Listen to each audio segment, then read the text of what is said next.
There is a moment in life when everything you thought was certain becomes quiet. Not broken, not shattered, just quiet. A silence inside the mind that you can feel. A hesitation you cannot name. A question you never meant to ask. For many, this is where the faith crisis begins. Not in loud rebellion, not in anger, but in soft and private wonder. A whisper of, what if I don't know what I thought I knew? Growing up within a belief system, the world feels organized. It feels safe. There are answers to questions before you even ask them. There is a path, a purpose, a direction, a role to play. You know who you are and where you belong. The community forms the structure of identity, of morality, of meaning. To be inside is to feel held. To belong is to feel complete. And yet for some, something small shifts, a detail. A memory, a conversation. A thought that returns after midnight and refuses to leave. It does not announce itself. It does not demand immediate answers. It simply waits. Quietly. Patiently. This story is about that moment. The moment where certainty begins to bend, where something once solid becomes uncertain. Not because it is wrong, but because the mind is awake. Because awareness changes everything. Because truth, when encountered honestly, always asks for space. This channel exists for those who have felt that quiet turning point. For those who have questioned in silence. For those who have stayed, left, returned, or hovered between both worlds. Here we explore the human experience beneath belief, not with judgment, not with hostility, but with honesty. If you find yourself drawn to these themes, you are welcome here. If something in this feels familiar, you are not alone. And if you would like to continue this journey with us, take a moment to subscribe. Your presence here matters. And when you're ready, share your thoughts in the comments. Someone else may need to hear your story. To understand the journey, we have to begin with the environment in which it unfolds. Life within the church is more than belief. It is rhythm, routine, a shared language of purpose. From childhood, you learn not only what is true, but why it matters and who you are because of it. Sundays are not just services, they are community, identity, and memory. Stories are passed from one generation to the next, not simply as teachings, but as the foundation of how the world works. In this environment, the church is not something outside of you. It is woven into the structure of your days, into the way you speak, the way you think, the way you hope. It is present in family traditions, in friendships, in school, in expectations for the future. It is not just a system of belief, it is home.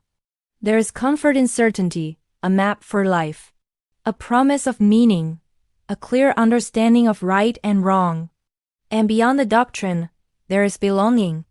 The feeling of being held by something larger than yourself, the reassurance that you are part of a story with purpose, that your life is connected to something eternal. For many, this world feels warm, protective, and deeply grounding. A place where love is expressed through guidance, correction, and commitment. A place where sacrifice has meaning, where obedience is seen as strength, and faith is both shield and anchor. In communities like this, questions are not forbidden, but they are delicate. To question is not simply to investigate. It is to tug at the threads that hold identity together. And so most people do not question openly. They move carefully, gently, quietly. They choose trust over doubt, comfort over uncertainty. This is the context in which a faith crisis begins, not in opposition, but in deep loyalty. Not in disbelief, but in love for the world that raised you. This is what makes the journey complex, emotional, and deeply human. It is not just the shifting of beliefs. It is the shifting of self. It is the slow recognition that meaning may be larger, more fragile, and more personal than you were taught to believe. And for most, this awareness does not arrive loudly. It begins as something small, a moment, a question that does not go away. A quiet turning of the heart. Once the question has formed, even if it remains unspoken, the mind begins to seek, not aggressively, not defiantly, just slowly, almost gently, reaching for clarity. You may not even realize you are searching. It begins with small moments of curiosity. You revisit familiar teachings, hoping they will settle the discomfort. You listen more closely during lessons, looking for reassurance. You pray with more urgency, asking not for change, but for understanding. But understanding does not come all at once. It comes in fragments. You look for information quietly, often late at night when the house is still and no one is watching. You search one thing, then another. A phrase, a historical reference, a question about translation, a personal account from someone who once stood where you now stand.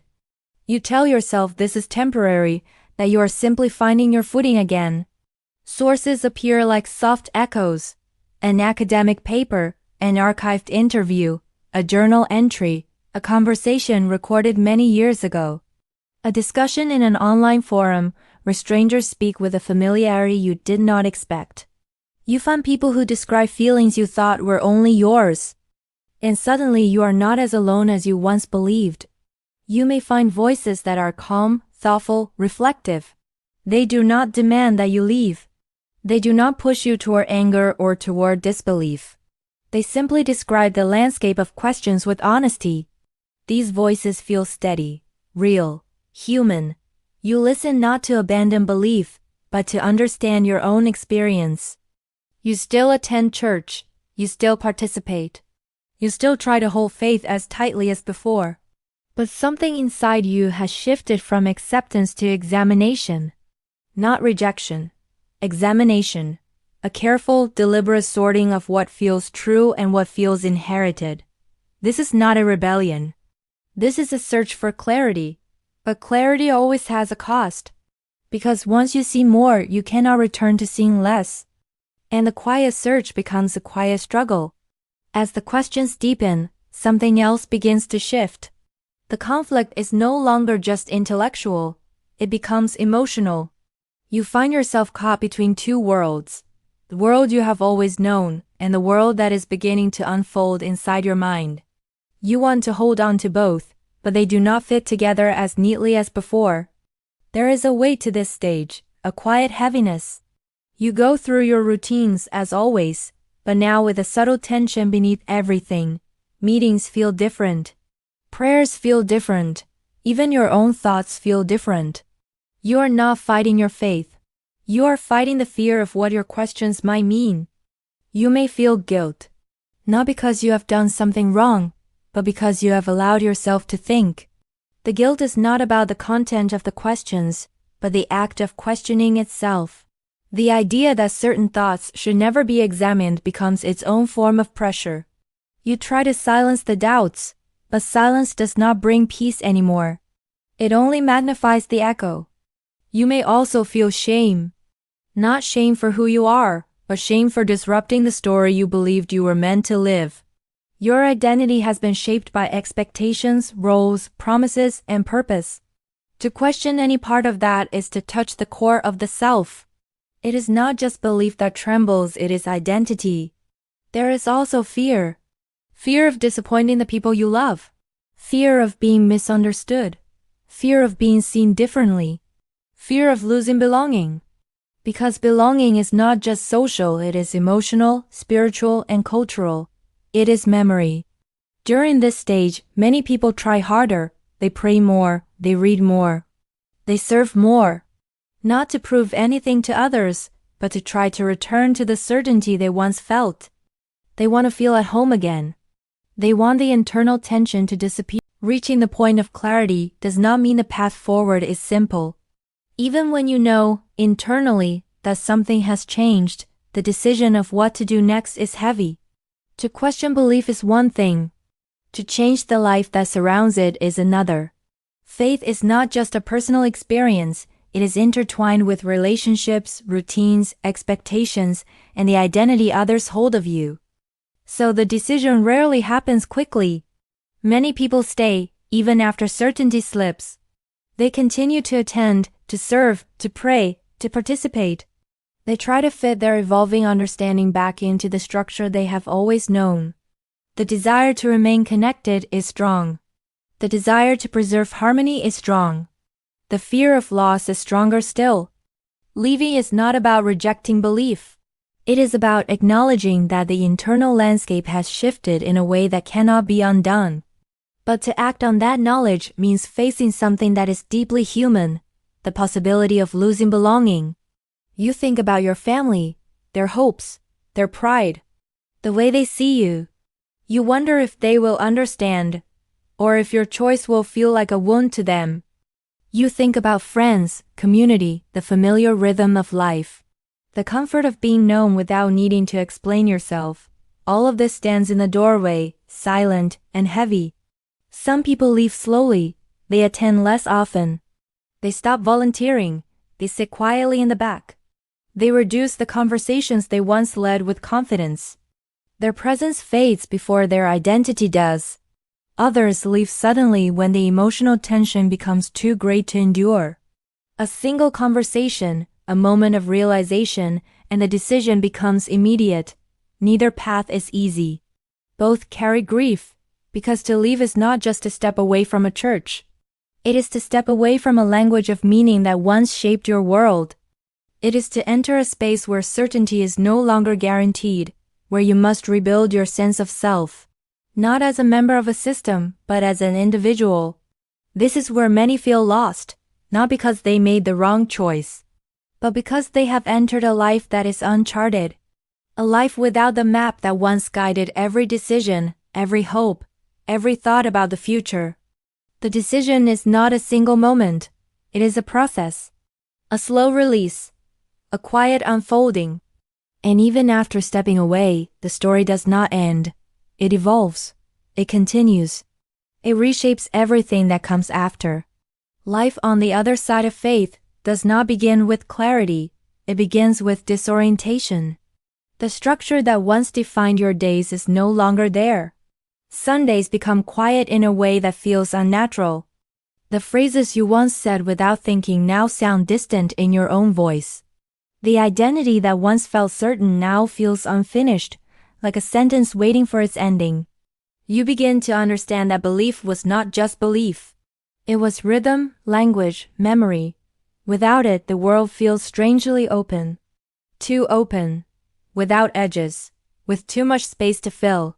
Some describe this as freedom. Others describe it as falling. Both can be true. Relationships shift, sometimes gently, sometimes sharply. People who once understood you may no longer know how to speak to you. Conversations change. Some grow quiet, some grow tense. Some simply end without explanation. It is not that love disappears, it's that the shared story has changed, and not everyone is willing or able to rewrite it with you. There may be loneliness. A deep kind of loneliness that comes not from being alone, but from being unseen in a way you were once fully seen. You are now a different person in a place where many wish you remain the same. This is a grief without ceremony, a loss without funeral, a mourning without name.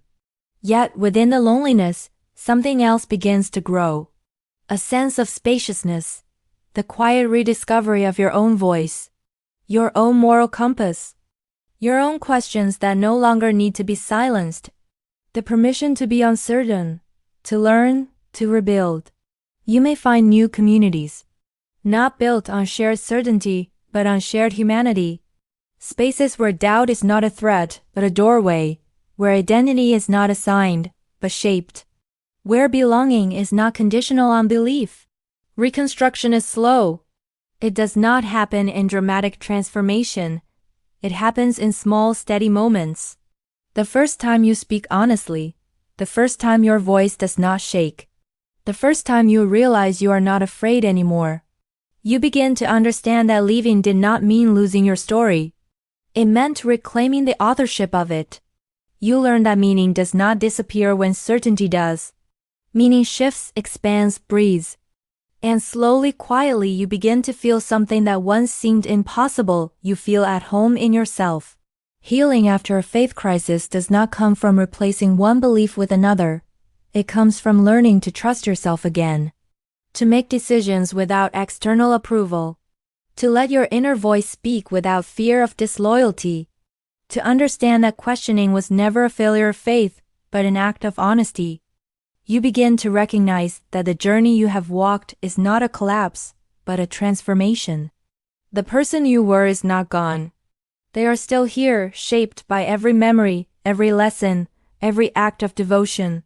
But now you have become something more, someone capable of holding complexity. Someone who understands that truth is not fragile and identity is not fixed. Someone who chooses meaning with intention instead of inheritance. There are still moments of grief. Grief for the certainty you once held. Grief for the community that may no longer feel like home. Grief for the version of yourself that believed the world was simple. Grief is not a sign of regret. It is a sign that what you left behind mattered, that your story has depth. And yet, alongside the grief, there is strength. A quiet strength that grows slowly, like light returning after a long night. You learn to build a life that reflects your values, your compassion, your curiosity. A life that is not guided by fear of being wrong, but by the desire to be sincere. The faith crisis does not end in darkness. It ends in understanding. Not certainty, not absolute answers, but understanding. And sometimes, understanding is enough. If any part of this journey feels familiar to you, you are not alone. Your experience matters. Your voice matters. The path you walk is real, valid, and deeply human. If you would like to continue exploring these stories, reflections, and quiet truths, take a moment to subscribe. There is more here to uncover, more voices to hear, more experiences to witness. And if you feel ready, share your story in the comments. Your words may be the light someone else is searching for in the dark. Thank you for being here.